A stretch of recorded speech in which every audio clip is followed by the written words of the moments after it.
Sir मगाशी कोकरे गटातील डेरवण गावातील राष्ट्रवादीच्या अजित पवार गटाला धक्का बसून तिथल्या लोकांनी तुमच्या प्रवेश केला शिवसेनेमध्ये, काय ह्याच्यावरती आपली प्रतिक्रिया?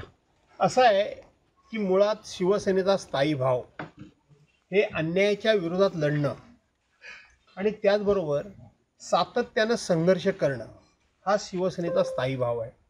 आणि शिवसैनिकांना संघर्ष करणारं नेतृत्व, प्रवाहाच्या विरोधात जाऊन प्रवाहाचा प्रवाह भेदणारं नेतृत्व हे शिवसैनिकांना अपेक्षित असतं.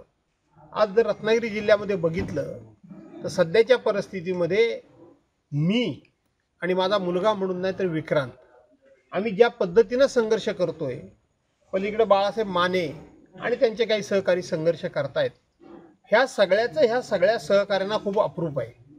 या सगळ्यांना खूप त्याचं कौतुक आहे. आणि म्हणून या लोकांना अशाच पद्धतीचं संघर्ष करणारं नेतृत्व आणि मार्गदर्शन अपेक्षित असल्यामुळं हे लोक किती कोणी जरी शिवसेना तोडण्याचा प्रयत्न केला तरी तुटू देत नाहीत. आमच्यातला एक जरी कोणी घेऊन गेला तर 10 हजर करतात. त्याचीच तुम्ही चित्र आज बघितलीत. सावर्डे गटातले, अजित पवार गटातले लोक आणि आत्तासुद्धा ही मंडळी चिपळूण तालुक्यातली बामणोली गावातली मंडळी आमच्यापासून दूर होती, ती आज आमच्या पक्षामध्ये आली. याचा अर्थ आजही उद्धव बाळासाहेब ठाकरे यांचं नेतृत्व लोकांना मान्य आहे. यांच्या प्रवेशाने पक्षाची जिल्हा परिषदेच्या निवडणुकीची ताकद वाढली का? 100% ताकद वाढली.